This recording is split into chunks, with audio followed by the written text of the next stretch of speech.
마가복음 10장 46절부터 52절입니다.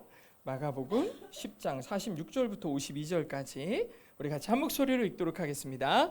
그들은 여리고로 갔습니다. 예수와 제자들이 많은 사람들과 함께 그 성을 떠나려는데 디메오의 아들 바디메오라 하는 눈먼 사람이 길가에 앉아 구걸하고 있다가 나사렛 예수라는 말을 듣고 소리치기 시작했습니다. 다윗의 자손 예수여, 나를 불쌍히 여겨 주십시오. 많은 사람들이 그를 꾸짖으며 조용히 하라고 했습니다. 그러나 그는 더욱더 큰 소리를 질렀습니다. 다윗의 자손이여, 나를 불쌍히 여겨 주십시오. 예수께서 걸음을 멈추시고 말씀하셨습니다. 저 사람을 불러오너라. 그러자 그들이 그 사람에게 말했습니다. 안심하고 일어나라. 예수께서 너를 부르신다.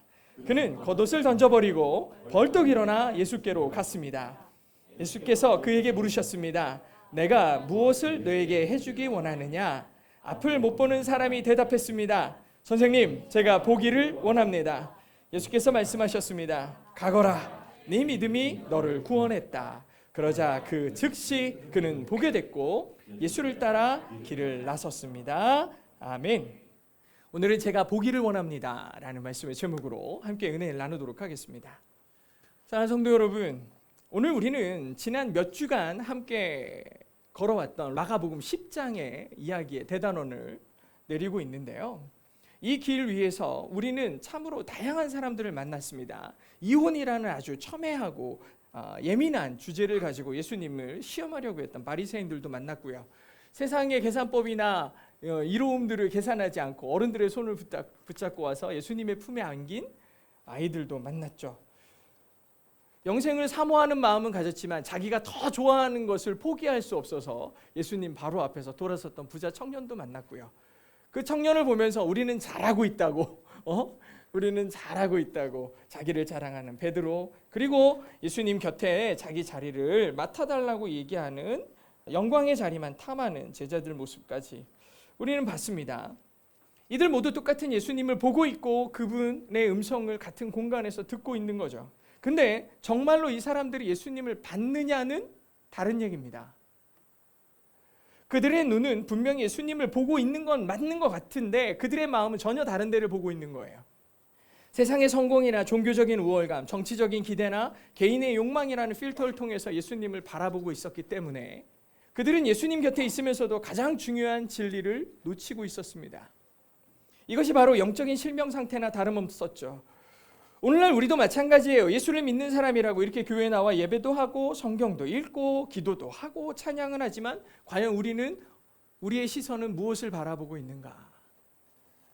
혹시 우리 역시 예수님을 본다고 착각할 뿐 그저 나의 욕망과 세상의 가치들의 내 삶의 목표를 들고 살고 있지는 않는가? 다시 한번 생각해 보게 됩니다. 바로 그 영적 혼돈의 현장 한가운데서 오늘 본문은 아주 역설적이게도 진짜 앞을 볼 수 없는 주인공을 불러옵니다. 바디메오.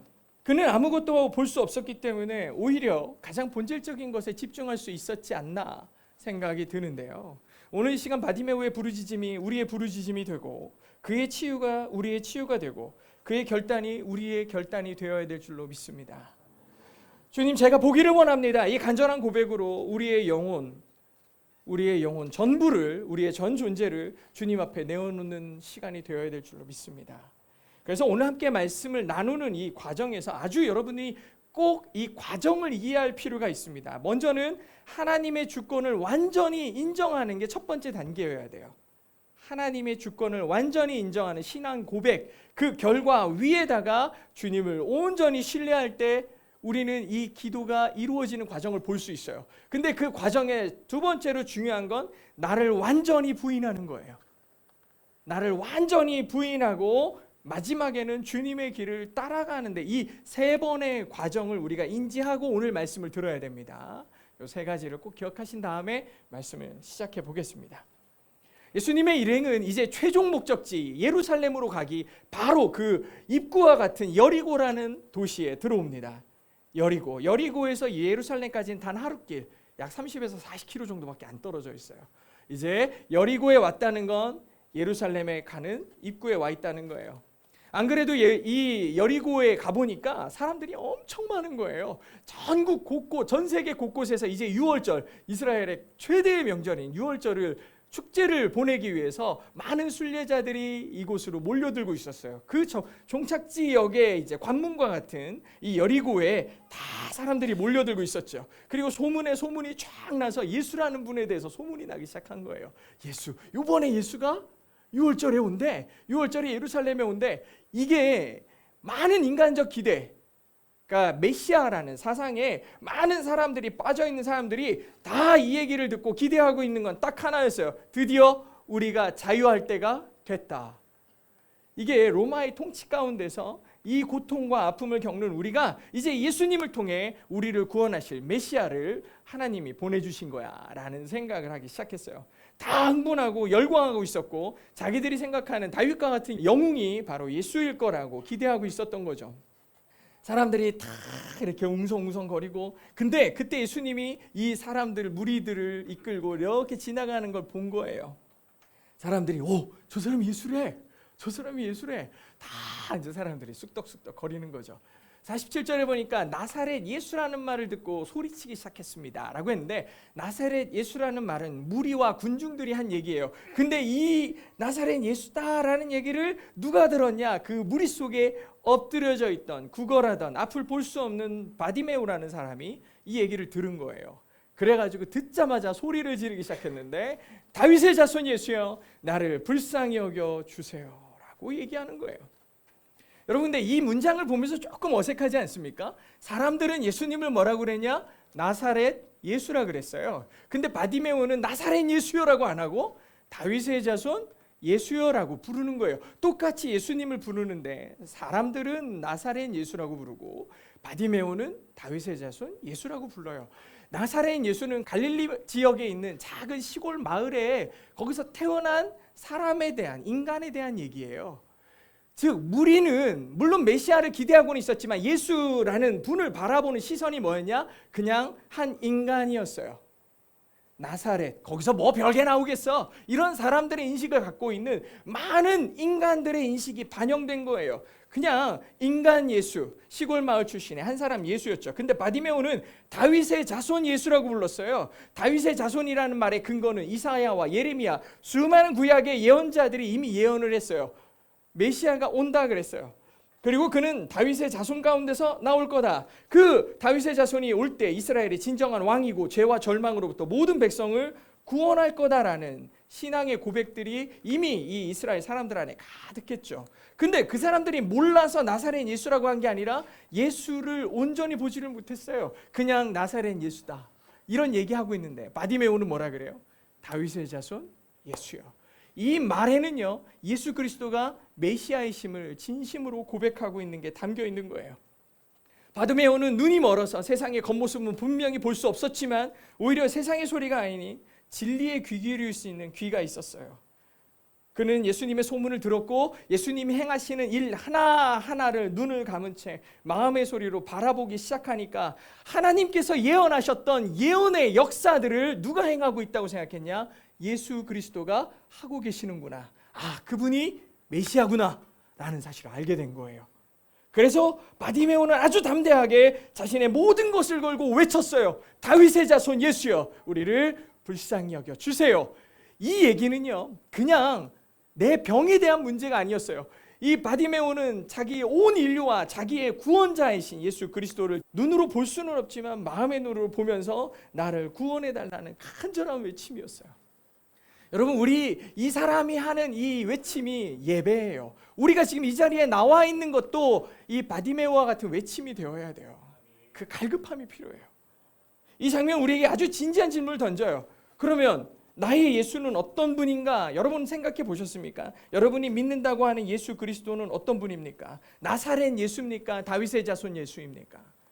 우리는 끊임없이 내 필요와 내 문제들을 해결해 주실 하나의 수단이나 도구쯤으로 예수님을 바라볼 때가 수두룩합니다. 지금 이 땅에 있는 수많은 그리스도인들이 내 문제들, 내 삶의 문제들, 가족과 자녀와 사업과 건강의 많은 문제들에 대해서 해결사 되신 예수 그리스도를 부르질 때가 너무 많아요. 바디메오는 그 모든 문제들을 다 뒤로 차치하고 제일 먼저 외친 건 다윗의 자손 예수여 나를 불쌍히 여겨주세요. 문제 해결을 요구하기에 앞서 먼저 예수님이 나의 주인 되심을 신앙의 고백으로 하고 있습니다. 그래서 주의 긍휼과 자비를 구하는 장면으로 이 이야기가 시작이 되는 거예요. 근데 바디메오가 이렇게 위대한 신앙 고백을 하고 자기의 전 존재를 들여서 예수 그리스도를 부르짖을 때 큰 장벽이 있었어요. 그게 뭐냐? 물이었어요. 수많은 사람들이 예수님을 따르고 있었고 예수다 예수다 왁자지껄 시끌시끌하고 자기의 얘기들을 막 하고 있으니 이 눈먼 자 힘없는 자의 소리는 들리지가 않는 거예요. 예수님에게 전달되지 않는 거예요. 많은 사람들이 그를 꾸짖어서 조용히 하라고 할 정도였어요. 사람들이 얘기하고 자기들끼리 하는데 옆에서 소리를 지르고 다윗의 자손 예수여라고 외치니까 조용히 해요 좀 시끄럽다고 이렇게 얘기할 정도예요. 근데 이 장면이 어딘가 익숙하지 않나요? 10장의 초반부에 보면 어린 아이들을 데리고 와가지고 예수님께 축복을 받고 싶었는데 여기가 어딘 줄 알고 오냐고 얼른 가라고 막 나무라고 리뷰크라고 하는 단어를 썼죠. 비난하고 힐난하고 나무라는 장면이 나왔어요. 근데 여기도 똑같이 그들에게 리뷰크 비난해요. 그를 비난하고 가라고 저리 가라고 바디메오를 쫓아내죠. 가난하고 구걸하는 사람 앞을 볼 수 없는 바디메오 어린아이와 같이 힘없고 연약한 자를 물러내는 이들의 모습을 봅니다. 왜 그랬을까? 똑같겠죠. 감히 니까짓 게 뭔데 우리 선생님이 가시는 길을 막아 세우느냐는 교만이 있었을 거고 우리의 위대한 행진 내가 걸어가는 길 내가 가는 길에 너 같은 사람이 방해해가지고 찬물 끼얹지 마라 이런 얘기들을 하는 거예요. 교만이에요. 그저 시끄럽고 짜증난다고 그를 비난하는 사람들도 수두룩하죠. 근데 저는 이런 모습들이 우리 안에서도 그리고 교회 공동체 안에서도 끊임없이 일어나고 있다고 생각해요. 교회 안을 보십시오. 여러분 누가 온전하고 누가 살만하고 이런 사람들이 교회에 오겠습니까? 지치고 힘든 상한 심령들이 오는 거예요. 주님의 이름을 부르기만 해도 눈물이 터져 나오고 아픈 심령을 주님께 의탁하는 사람들이 나오는 곳이 교회죠. 그래가지고 주의 이름을 부르짖고 주님을 갈급하게 찾기 시작하면은 제가 또 많이 봤던 장면 중에 하나가 아이고 저만 예수입니다. 아주 그냥 저만 누가 저렇게 열심히야. 우리 분위기 흐린다고 그러고 유별나게 군다고 얘기하는 사람들도 많아요. 여러분 이렇게 교회의 단편적인 예뿐만 아니라 어떤 사람들은 진짜 세상에서 낙심하고 지쳐가지고 내가 예수를 만나고 싶고 사람들이 저렇게 예수를 믿고 기뻐하는데 나도 예수님을 만나고 싶다 그러는데 여러분 교회와 목회자들도 뉴스에 나오고 이런 거 보십시오. 아유 내가 저 사람들 때문에 예수 안 믿어. 내가 저래서 교회 안 다니는 거야. 그럼 우리가 또 그 장벽이 되는 거예요. 예수 그리스도께 가까이 있다고 생각하지만 우리가 장벽이 되고 그 소리들을 막는 그런 어리석은 존재들이 되어서 예수님께 나아가는 걸 막는 어리석은 짓들을 하고 있지 않나 이런 생각이 드는 거예요. 이런 생각들이 들기 시작하니까 우리 안에 새롭게 기경되지 않으면 갱신되지 않으면 정말 위험하겠다. 바디메오의 부르짖음을 막아선 건 로마의 군인이나 바리새인들이 아니었어요. 바로 예수님을 따른다고 얘기하는 무리들이었고 예수님을 사랑한다고 하는 어쩌면 그리스도인들이었을 거예요. 지금도 얼마나 많은 교회들과 사람들이 예수께 나오기를 소망하는 사람들의 마음을 꺾고 그들의 발걸음을 돌려 세우는지 모릅니다. 예수님께 가장 가까이 있는 사람들이 바디메오에게 가장 큰 장애물이 될 수 있다는 것은 우리가 영적인 진리 앞에 설 때 두려운 마음으로 맞서야 되는 것입니다. 그럼 바디메오가 사람들이 조용히 해요 이렇게 얘기하니까 입을 꾹 다물냐? 그러지 않았어요. 여기에는 더 큰 소리로 주님을 찾았다고 그랬어요. 그의 믿음은 방해에 휘둘리지 않고 오히려 그 방해가 더 그의 목적을 선명하게 했고 분명하게 강력하게 만들어줬죠. 그래서 주님을 계속 찾으니까 예수님이 뭐라 그랬느냐? 저 사람을 불러오너라. Call him. 그를 불러오너라 라고 얘기하십니다. 그러니까 조금 전까지 조용히 하라고 그러고 막 타박하고 이러던 사람들이 갑자기 안심하십시오. 갑자기 안심하십시오. 주님이 당신을 찾으십니다. 일로 오시죠. 이렇게 바뀌는 거예요. 이런 장면들 보면 너무 현실적이어가지고 제가 조금 말씀을 읽을 때 당황스럽기도 한데 하여튼 이 부르심에 대해서 바디메오의 반응은 이 이야기의 핵심이에요. 예수님이 너를 찾으신다 그러니까 바디메오가 어떻게 했느냐?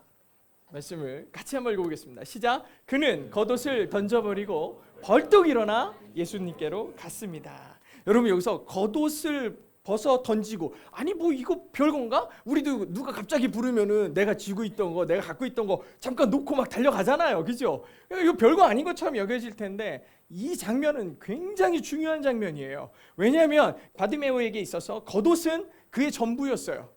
우리나라 같지 않아요. 여기는 사막 지역인데 밤만 되면 엄청 추워진단 말이죠. 그러니까 이 겉옷이 없으면 얼어 죽어요, 그냥.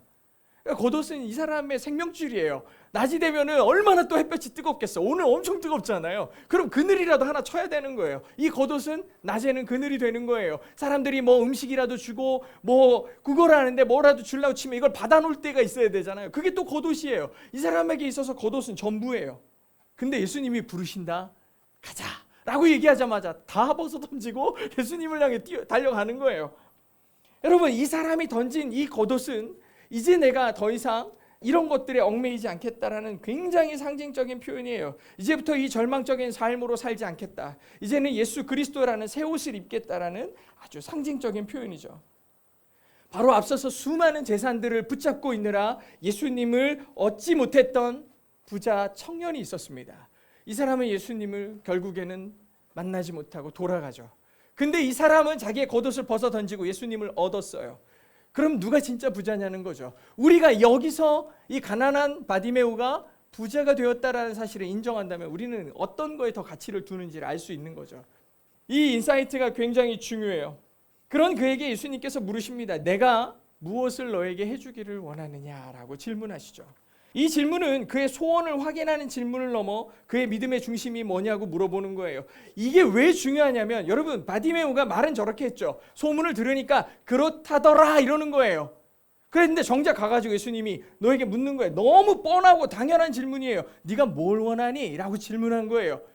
그런데 제가요, 예수님 소문 들어보니까요, 예수님이 병도 낫게 해주고 이렇게 하신다는데 한번 하실 수 있으면 저도 좀 눈 좀 뜨게 해주세요. 이런 식으로 얘기하지 않아요. 근데 우리는 쉽게 그렇게 얘기해요. 여러분, 교회 다닌다고 얘기하면 주변 사람들이 야, 너 교회 성경에 있는 거 다 믿어?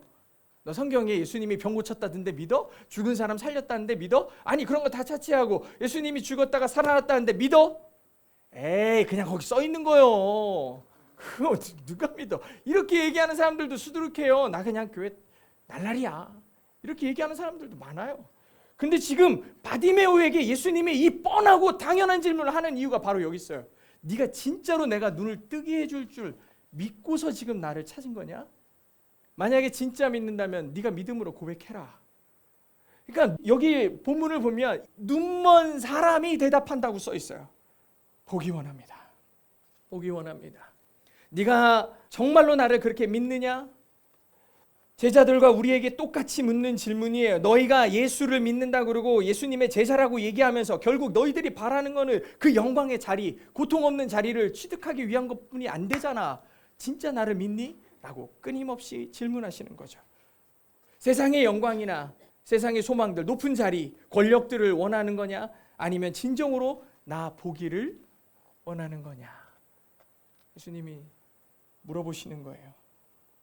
주님이 여러분에게 내가 너에게 뭐 해줄까? 라고 질문할 때 잠깐만요, 제가 원하는 게 너무 많아서 리스트를 좀 정리하고 우선순위를 정리한 다음에 말씀드릴게요. 이렇게 하는 게 아니고 예수님이 원하시는 기대는 분명했어요. 네가 나를 보기 원하느냐? 네가 보기를 원하느냐? 바디메오는 한치의 망설임도 없이 군더더기 없이 그의 소원을 말합니다. 선생님, 제가 선생님 보기를 원합니다. 이 얼마나 단순하고 본질적인 기도입니까? 그러자 예수님께서 이렇게 말씀하시는 거예요. 가라, 가라. 네 믿음이 너를 구원했다. 여러분, 여기서 여러 가지 표현이 있지만 일단은 가라라는 표현도 꼭 기억해 두시면서 볼게요. 네 믿음이 너를 구원했다라는 선포와 함께 이 바디메오는 눈을 뜨게 됐습니다. 어둠의 세상이 지나고 빛의 세상이 열렸죠. 근데 이야기가 여기서 끝나면 안 돼요. 만약 얘기가 여기서 끝났다면 그 앞에 있는 수많은 병고침을 받은 사람들, 죽었다가 살아난 사람들까지 그 모든 것들의 기적의 하나에 불과하겠죠. 근데 이 이야기의 진짜 클라이막스는 그 다음에 있어요. 뭐라고 얘기하냐? 그러자 그 즉시 그는 보게 됐고 예수를 따라 길을 갔다라고 써 있습니다. 제가 아까 전에 꼭 기억하라고 했던 것 중에 하나가 예수님 분명히 가라 그랬어요. 그죠? 가라 그럴 때 이 가라라는 말의 영어 표현을 보니까 go your way예요. 누구의 길을 가라? 너의 길을 가라 그랬어요. 야, 네가 이제 눈 떴잖아. 지금까지 보고 싶었던 사람들 있지. 가족도 보고 싶지. 네가 못 가봤던 나라도 있지. 네가 원하는 거 다 해라. 네가 이제 볼 수 있으니, 네가 너의 길을 갈 수 있으니 너의 길을 가라라고 얘기하셨단 말이죠. 자유로운 인생을 살아라라고 얘기하신 거예요. 근데 바디메오는 your way, 즉 my way, 나의 길을 포기하고 누구의 길을 따라갔다? 예수를 따르는 길을 나섰습니다. 주님을 따라가는 길을 갔어요. 여러분, 이게 굉장히 중요해요. 우리가 설계되지 않았다라는 게 아주 여기서 드러나는 거예요. 우리는 다 my way가 있어요. 우리가 원하는 길, 내가 가고 싶은 길들이 다 있다고요. 근데 그 수많은 길 중에 이 바디메오는 어떤 길을 택했냐? 예수님을 따르는 길을 택합니다. 예수님을 따르는 길을 택해요. 이 부분이 우리에게 가장 강력한 도전이 되는 거예요. 바디메오는 그가 눈을 뜨고 처음 본 분이 예수님의 얼굴이었고, 그가 시력을 회복하고 길을 인식하면서 제일 먼저 걸어갔던 길이 예수님의 길이었어요. 우리가 기억해야 될 것은 이 길이라는 것이 어디로 향하는 길일까? 우리도 다 길을 소망해요. 꽃길이, 인생 꽃길만 걷기를 바래. 성공의 길, 탄탄대로 완사형통을 추구해요. 근데 그 길이 아니었어요. 이 바디메오가 걸어갔던 길은 예수님께서 십자가를 지기 위해 올라가신 고난의 길이었고, 예루살렘을 향한 죽음의 길이었죠. 바디메오는 눈을 뜨자마자 가장 위험하고 가장 좁은 길, 자기의 삶을 그 길에 던졌어요. 여러분, 이렇게 설교를 하고 나면 여러분들 마음속에 또 궁금증이 생길 거예요. 바디메오가 그 길일 줄 알고 갔나요? 예수님이 얼마나 유명한 분이에요. 많은 사람들로부터 사랑받고 많은 사람들이 존경하는 그 유명한 예수님을 따라가는 길을, 그 위험 부담을 안고 가는 사람이 누가 있겠냐고. 저분이 워낙에 유명한 분이고 잘 나가는 분이니 내가 따라간다고 생각할 수 있다는 거죠. 여러분, 근데 보십시오. 아무리 그런 길이라도 위험이 닥치고 어려움이 닥치면 다 흩어지고 다 도망가게 돼 있어요. 들어보니 예수님 죽으러 간다더라. 아이, 나는 못 가겠다. 돌아설 수 있다고요. 근데 여러분 잘 보십시오. 아니, 이 마가가 이 마가복음을 쓰는데 바디메오 이전에도 수많은 치유받은 사람들이 있었어요. 많이 있었는데 그들의 이름은 하나도 기록되어 있지 않아요. 근데 여기에는 누구 이름이 써 있어요? 바디메오가 그 이름의 뜻과 함께 기록되어 있어요. 이게 무슨 뜻일까요? 바디메오가 이 마가가 복음서를 쓰는 이 순간에 많은 그리스도인들이 이미 알고 있는 사람이에요. 많은 크리스찬들이 바디메오를 알고 있었어요. 그러니까 여러분 보십시오. 여러분이 그 잘 알고 있는 그 바디메오 있잖아요. 바디메오가 이때 예수님 만난 거잖아요. 그러면서 여기다 이름을 써놓은 거예요. 바디메오는 끝까지 예수님을 따랐고 예수님 따르기를 포기하지 않았어요. 그가 눈을 뜨고 제일 먼저 본 예수님의 얼굴을 기억하고 그의 길을 따라가는데 한 번도 돌아서지 않았고, 여러분이 잘 아시는 것처럼 그 바디메오가 이때 결심한 거잖아요. 그러면서 그가 예수를 보게 됐고 예수님의 길을 따라 나섰습니다. 맞아요. 가다 보면 예수 믿는 게 이런 거야? 예수 믿는 게 이렇게 힘든 거야? 내가 이렇게 많이 포기해야 되는 거야? 분명히 그럴 수 있죠. 주님을 따라가는 길이 십자가의 길이니 좁은 길이니 결코 쉽지 않을 거예요. 제자의 길이니 걷기 힘들 거예요. 우리도 신앙을 한번 돌아보십시오. 우리가 얼마나 많은 은혜를 체험했습니까? 우리가 얼마나 많은 하나님의 은혜, 기도의 응답에 감격이 있었냐고요. 그러면 그 감격이 여러분을 어떤 길로 인도했습니까? 많은 사람들이 자기의 문제가 해결되면 다시 자기의 삶으로 돌아가요. 수많은 예수님의 치유함과 회복을 경험한 사람들이 간절히 소망하고 바랬더니 자기의 문제가 해결이 돼요. 그럼 다시 자기의 삶으로 돌아가요. 됐어, 문제 해결됐으니 됐어. 예수님은 딱 거기까지예요. 그리고 자기 삶을 살아요. 그냥 그렇게 원하고 바랬더니. 그 은혜의 응답이 우리를 어디로 이끄는가? 더 편안하고 안락한 나의 길로 다시 돌아가게 만드는가? 아니면 모든 것을 버리고 주님을 따르는 십자가의 길로 인도하는가? 주님이 주신, 주님이 우리에게 허락하신 보게 된 은혜, 그 은혜를 가지고 우리는 뭐 하는가? 그 눈으로 세상의 쾌락을 더 즐기고 내 성공을 위해 더 예민하게 우리는 반응하는가? 아니면 그 눈으로 주님의 마음이 머무는 곳, 고통받는 이웃들과 섬겨야 할 자리에 나가고 있는가? 바디메오의 구원은 해피엔딩이 아니라 사명의 시작이었어요. 그리스도인의 삶의 시작이었다는 거죠. 말씀의 결론을 맺겠습니다. 오늘 바디메오의 얘기는 앞을 볼 수 없는 사람이 눈을 뜨게 된 스토리로 끝나지 않아요. 그것은 오늘 예수님 앞에 서 있는 바로 저와 여러분의 이야기가 되어야 합니다. 주님은 오늘 우리에게도 동일하게 찾아오셔서 물으신다고요. 내게 무엇을 원하니? 내가 너에게 무엇을 해줄까? 물어보세요. 이 질문 앞에 우리는 먼저 바디메오처럼 우리의 영적 실명 상태를 정직하게 인정하고 고백해야 돼요. 수련회를 왜 갑니까?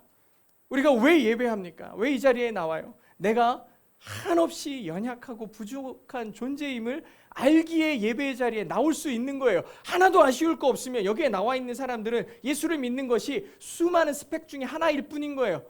나 교회 다녀. 나 예수 믿어.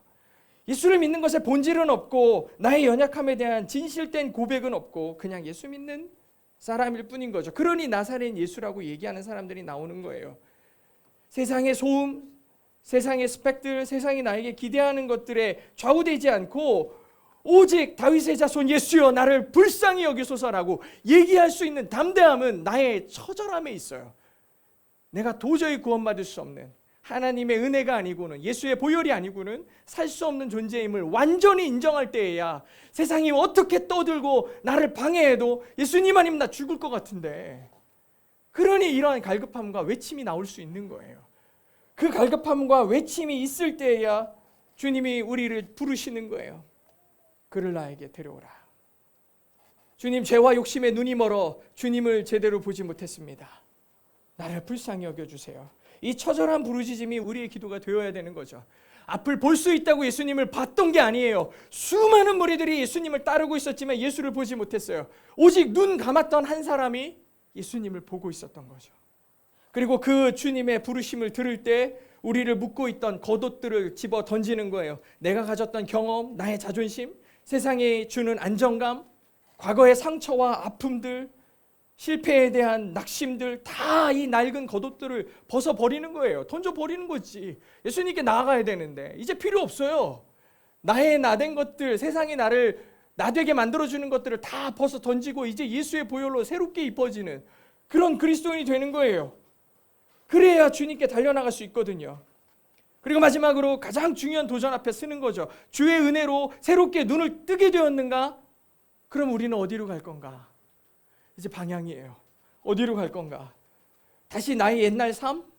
문제가 해결됐으니 나의 평안함으로 내 평안, 세상의 만족으로 갈 거냐? 아니면 눈을 들어 나를 구원하신 주님을 바라보고 그분이 가시는 길이면 어디든지 따르겠다는 제자의 길로 갈 것인가? 여러분, 이 말씀을 들으면서 도대체 제자의 길이 뭐고 예수님이 원하시는 길이 뭡니까? 라고 궁금해 하실 텐데 이따가 튜닝타임에 이 이야기는 나누도록 하겠습니다. 사랑하는 성도 여러분, 우리의 유일한 소원이 주님 보기를 원합니다가 되어야 될 줄로 믿습니다. 그리고 그 눈으로 주님을 보고 우리의 유일한 길이 주님을 따르는 길이 되기를 축복합니다. 이번 한 주간도 여러분의 삶의 자리에서 영혼의 눈을 뜨게 하시고 그렇게 뜨게 했을 때 주님을 볼 수 있기를 원합니다. 찬송가에 가장 많이 작사자로 올라온 사람이 페니 크로스비라는 우리 여사님인데 그분이 태어나자마자 의사의 실수로 실명을 했어요. 앞을 보지 못하게 됐습니다. 그리고서 95년을 사는데 무려 약 9,000곡의 노래를 만듭니다. 우리가 알고 있는 웬만한 찬송가는 다 이분이 쓴 거예요. 예수로 나의 구주 삼고 뭐 이런 찬양들. 아마 찬송가 이렇게 작사자 보면 크로스비라는 이름이 엄청 많이 나올 텐데 그 사람이 얼마나 아름다운 찬양들을 쓰고 유명세를 얻으니까 어떤 사람이 이분에게 가가지고 아유, 선생님은 엄청 큰 축복을 받으셨네요. 딱 하나만 빼고요. 앞을 보지 못하는 거 그 볼 수만 있으면 더 좋을 텐데 그러니까 이분이 뭐라 그랬는지 아십니까? 아니요. 저는요. 내가 앞을 볼 수 있게 되는 순간 가장 먼저 볼 분이 예수님이에요. 그래서 너무 행복하고 너무 설레고 너무 기대가 된다는 거예요. 아니 어떻게 그런 고백을 하지? 그 얘기를 읽는데 너무 막 은혜가 되는 거예요. 여러분들은 예수님을 그렇게 갈망하십니까? 저의 스스로에게 맨날 물어보는 거예요. 나는 예수님을 그렇게 보고 싶은가? 나 예수님과 그렇게 함께하고 싶은가? 나는 주님의 길로 걸어가고 싶은가? 누가 진짜 부자냐라는 이 질문이 우리에게 던져졌으면 좋겠고 나는 예수로 부자입니다라고 얘기할 수 있는 우리가 될 수 있기를 소망합니다.